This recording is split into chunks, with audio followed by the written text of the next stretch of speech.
The Israelite camp buzzes with unease as the army gathers, their faces reflecting a palpable sense of dread.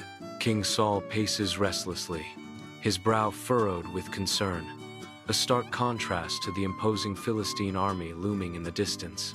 Fear hangs heavy in the air as the Israelites brace themselves against the formidable Philistine forces, a dark line against the horizon.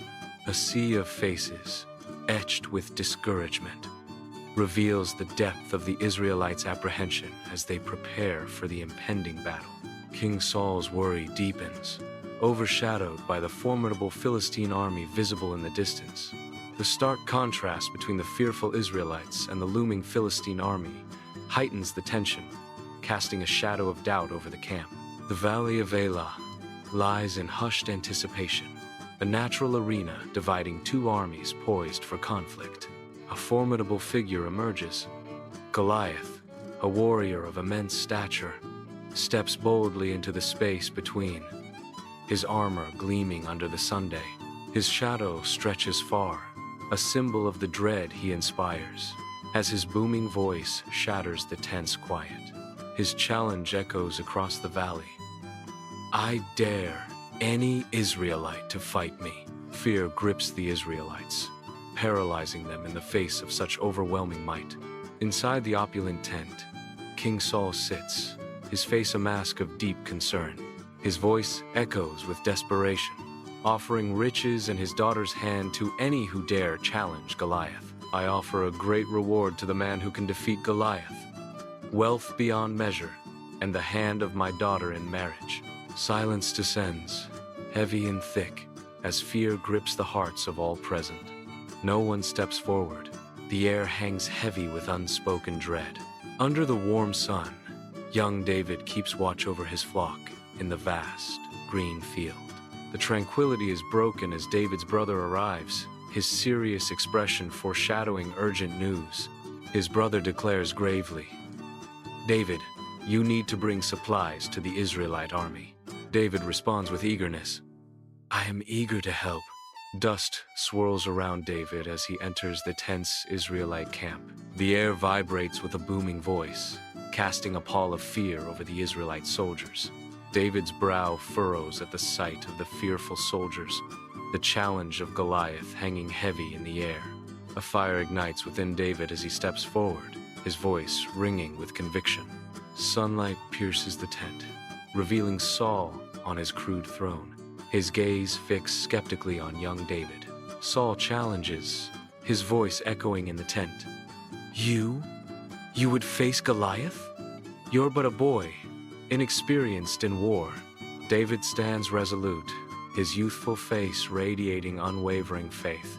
David declares, his voice filled with conviction, "God, who delivered me from the paw of the lion and the paw of the bear, will deliver me from the hand of this Philistine." David recounts his past trials, his voice gaining strength. "I was tending my father's sheep when a lion or a bear came and took a lamb from the flock. I went after it, struck it, and rescued the lamb from its mouth. And when it turned on me, I seized it by its hair, struck it, and killed it." Sunlight streams into the tent, casting a golden glow as Saul attempts to equip David with heavy armor.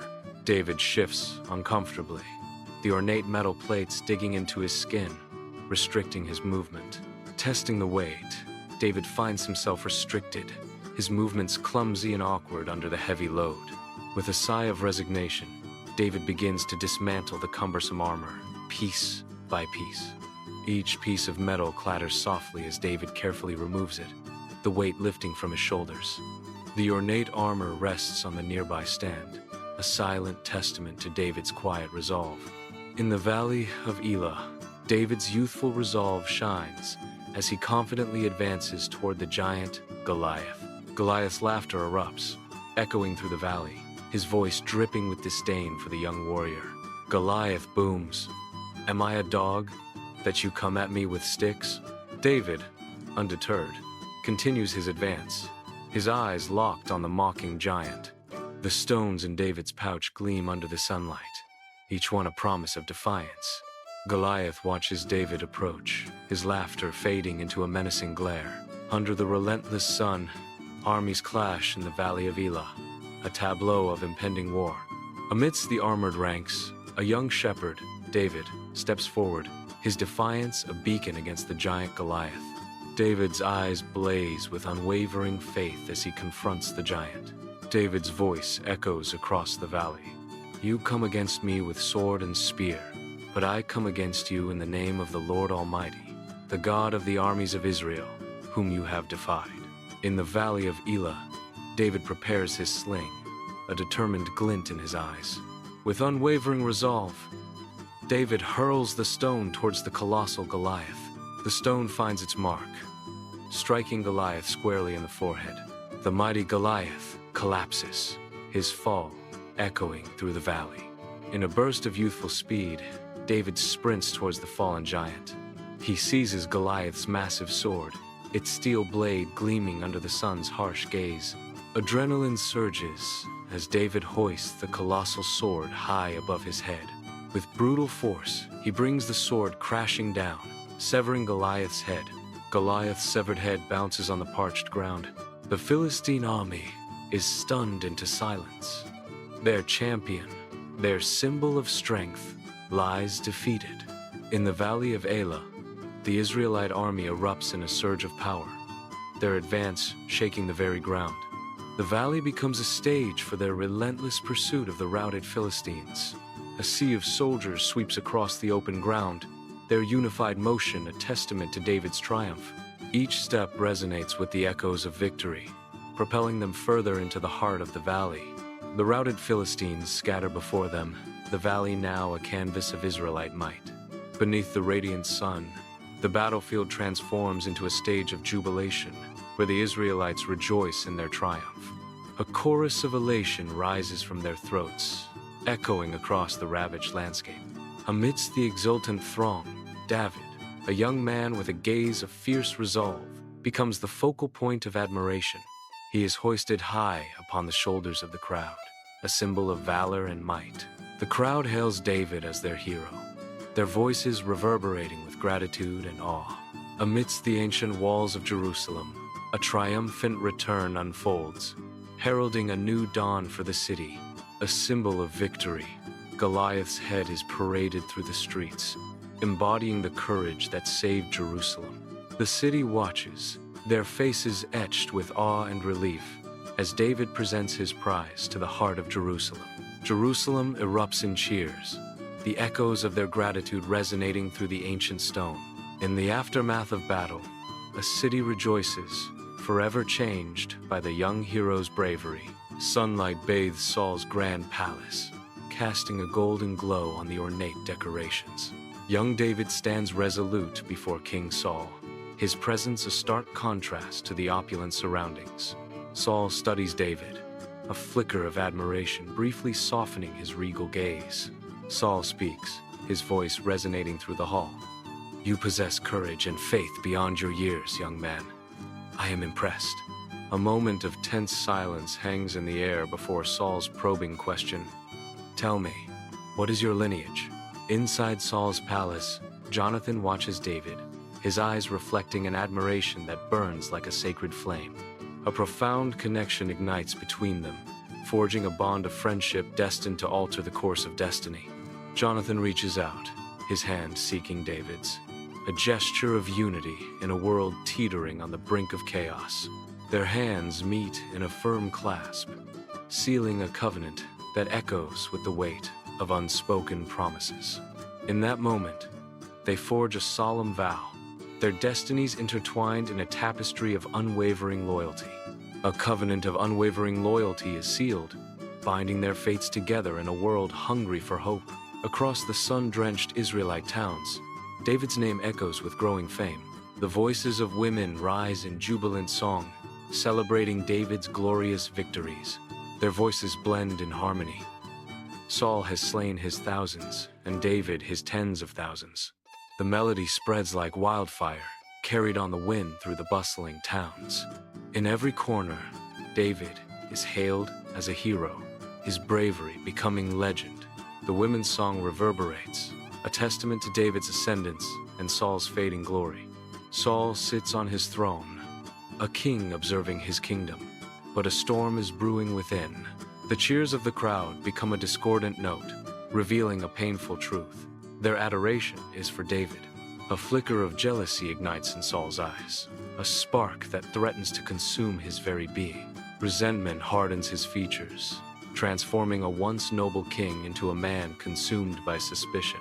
Saul clenches his fist, the seed of suspicion planted, and David is no longer a loyal servant, but a threat.